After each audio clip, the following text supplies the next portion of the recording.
Hello दोस्तों, कैसे हैं आप लोग। तो आज हम रिलेशन चैप्टर स्टार्ट करने वाले हैं, सेट्स एंड रिलेशन। तो आइए सीखते हैं जो है सेट के बारे में थोड़ा सा ब्रीफ इंट्रोडक्शन ले लेते हैं। क्या होता है सेट। तो यहाँ पर देखना, सेट क्या है? एक कलेक्शन ऑफ वेल डिफाइंड, ध्यान से सुना, सेट क्या है? एक कलेक्शन ऑफ वेल डिफाइंड मतलब जो हर एक पर्सन के रिस्पेक्ट में सेम डिफिनीशन निकल कर आए, उसे हम जो है सेट मानेंगे, बाकी को हम सेट नहीं मानेंगे। ठीक है। अब ये देखिए क्या कर रहे हैं, एक collection of well defined object. आप चाहे इसे ऑब्जेक्ट बोलें, ठीक, चाहे आप इसे एलिमेंट बोलें, चाहे आप मेंबर बोलें, जो है तीनों का मतलब सेम है। ठीक है। उसके बाद आप ध्यान से सुनना, पहले यहाँ एग्जाम्पल देख लेते हैं। ठीक है। जैसे यहाँ पर देखिए, एक कलेक्शन ऑफ इंग्लिश वावेल्स। तो आप चेक करिए क्या ये सेट है। तो भाई आप कैसे चेक करोगे कि ये सेट है कि नहीं है?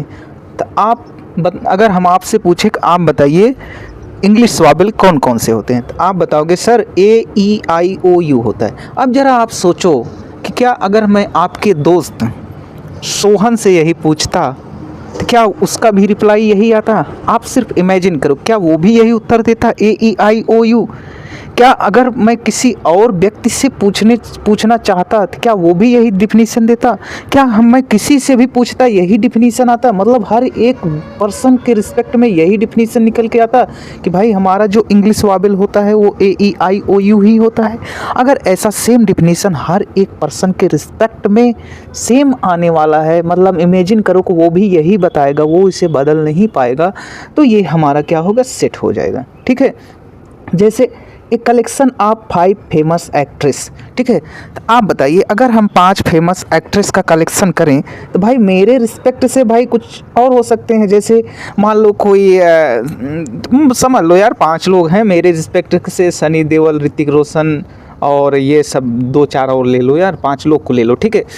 आपसे अगर पूछूँ जो है, तो मान लो आप बता रहे हो कि भाई आप जो है बताएं कि मेरे अजय देवगन है, सुनील शेट्टी है, सनी देओल है। ठीक है। और भाई मुझे यार एक्ट्रेस नहीं याद आ रहे हैं, बड़ी दुविधा वाली बात है। और कौन हो सकते हैं? ऋतिक रोशन हो गए, और कौन हो सकते हैं?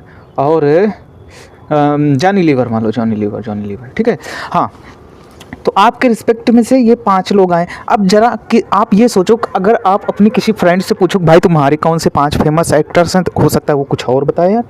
ऐसे आप अलग अलग लोग से पूछोगे, सबके अलग अलग फेमस एक्टर्स होंगे। मतलब देखोगे कि पर्सन बाय पर्सन जो है ये अलग अलग आंसर आ रहे हैं। 5 ही फेमस एक्टर्स के अलग अलग नाम निकल के आएंगे।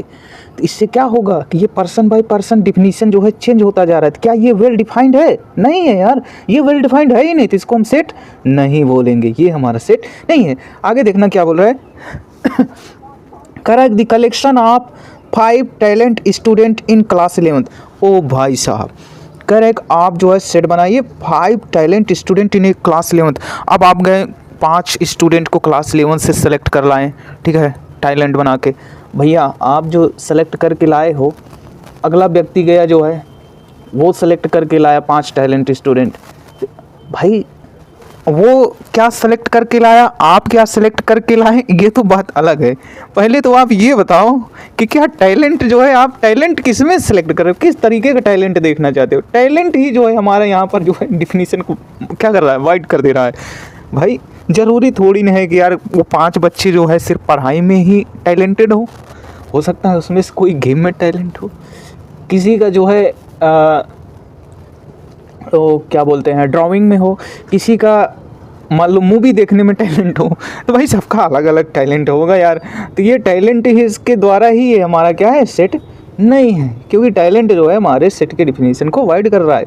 भाई 5 बच्चे हैं, लेकिन ज़रूरी थोड़ी नहीं है कि सिर्फ जो पढ़ने में अच्छे वही टैलेंट कहलाएंगे। हो सकता है उसमें कोई अच्छा गेम बहुत अच्छे से क्रिकेट खेलता हो सकता है कोई बहुत अच्छे से अपना मुंह फोड़ लेता हो। तो टैलेंट का डिफिनीशन अलग अलग तरीके से हो सकता है। ठीक है। जैसे यहाँ पर देखना, एक और एग्जाम्पल देख लो यार, सेट ऑफ नेचुरल नंबर। ये देखो, हाँ भाई, अब सेट ऑफ नेचुरल नंबर यार, अब सेट ऑफ नेचुरल नंबर को अगर आप ध्यान से देखो, नेचुरल नंबर को हम कैपिटल N से रिप्रेजेंट करते हैं। 1, ये सारे जितने काउंटिंग के नंबर होते हैं 1 2 3 4, ये सब हमारे क्या होते हैं? नेचुरल नंबर होते हैं। ठीक है, ये हमारे क्या है? नेचुरल नंबर हैं। तो आप बताओ यार, आप जो सेट बता रहे हो नेचुरल नंबर का, क्या आप अपने फ्रेंड मान लो सुनील से पूछोगे तो क्या वो भी यही बताएगा? क्या आप अपने पिता श्री से कहोगे पापा सेट आप नेचुरल नंबर बताओ, तो क्या वो भी यही बताएंगे? तो आप देखोगे हाँ यही डिफिनीशन सबके वाले में आने वाला। कोई -1 -2 -3 नहीं बताएगा, कोई डेसिमल में नहीं बताएंगे, सब यही नेचुरल नंबर बताएंगे भाई कि काउंटिंग के जो नंबर्स होते हैं वो हमारे क्या है, नेचुरल नंबर्स हैं। तो सबकी तरफ से यही सेम डिफिनीशन आने वाला है। मतलब ये जो नेचुरल नंबर का डिफिनीशन हुआ ये वेल डिफाइंड है। वेल डिफाइंड मतलब यही हो गया कि हर एक पर्सन से सेम रिप्लाई आने वाला है बस। अगर किसी भी पर्सन से अलग रिप्लाई निकला, इसका मतलब है कि आप जो डिफिनीशन दे रहे हो वो वेल डिफाइंड नहीं है मेरे भाई, तो वो सेट ही नहीं होगा यार। सिंपल सी बात, बस खत्म। अब हम इसका ज़्यादा डिफिनीशन ज़्यादा डिटेल में नहीं जाएंगे, ये सब हम लोग सेट में पढ़ेंगे, ठीक है। तो आप लोग थोड़ा सा और सेट के बारे में ब्रीफ इंट्रोडक्शन ले लो, क्योंकि हम लोग यार बेसिकली यहाँ पर सेट नहीं पढ़ने स्टार्ट करने वाले, हम लोग पढ़ेंगे यार रिलेशन एंड फंक्शन स्टार्ट होने वाला है, तो इसको सेट में ही कवर किया जाएगा अच्छे से, बहुत सारे डिफिनीशन लेके, बहुत सारे एग्जाम्पल्स के थ्रू। तो यहाँ पर देखना आप करें एक और इंपॉर्टेंट बात, the member of any set are known as element of this set. मतलब क्या कह दिए भाई, करें member of any set are known as the element of set. मतलब जैसे आप यहाँ पर नहीं लिखे हो अजय देवगन, ऋतिक रोशन, अजय 5 एक्ट्रेस, अजय देवगन, सुनील शेट्टी और मान लो जूही चावला, और बस यार मान लो यही सब है ना। तो अब मान लो ये क्या है, मान लिया ये कोई हमारा सेट बी था, तो ये जो सेट के ये मेंबर्स नहीं है, ये सब क्या है, इस सेट के एलिमेंट हैं, ये इस सेट के क्या है, एलिमेंट है, ठीक है। जैसे यहाँ 1 2 3 4 आप देख रहे हो ना, तो ये 1 क्या है, इस सेट का एलिमेंट है, 2 क्या है, इस सेट का एलिमेंट है। तो हम एलिमेंट को कैसे रिप्रेजेंट करेंगे, तो लिखेंगे कि 1 बिलोंग कर रहा है यन से, 2 बिलोंग कर रहा है यन से, ऐसे हम जो है रिप्रेजेंट करते हैं। मतलब ये वहाँ से बिलोंग कर रहा है, जैसे आप कहाँ से बिलोंग करते हैं, किस डिस्ट्रिक्ट से बिलोंग करते हैं, तो वो बताया जाता है, अपना परिचय दिया जाता है, हम इस डिस्ट्रिक्ट से बिलोंग कर रहे हैं। ओके, तो आगे सुनना यार, कह रहा है कि if any number p is the member of set A then we say p belongs to a। मतलब भाई सिंपल से बात बोला है कि अगर p जो है किसी सेट ए का मेंबर है, मतलब p जो है इस सेट के अंदर लाई कर रहा है। मान लो ये सब हमारा सेट था PQREST, ठीक है। तो अब भाई p इस सेट के अंदर है ना, तो p क्या है, p इस सेट से बिलोंग कर रहा है, हम इसको लिखते हैं p बिलोंग्स टू a। अब अगर यही p इस सेट में नहीं होता तो मैं लिख देता p doesn't belongs to a, लेकिन p है तो हम इसकी बात ही नहीं करेंगे यार। जैसे z इसमें नहीं है तो हम लिख देंगे z doesn't belong to set A. Okay, तो यही सिंपल सी बात है यार। दूसरी कहानी सुनना, क्या कह रहे हैं if any number q is not the member of set a then we say that q doesn't belongs to a and we write, इस तरीके से हम उसको लिखते हैं q does not belongs to a। तो वो तो भाई मैं बता दिए ना, जैसे इसमें जेट नहीं है तो zed does not belong to a, जैसे इसमें 10 करोड़ नहीं लिखा है 10 crore doesn't belongs to a।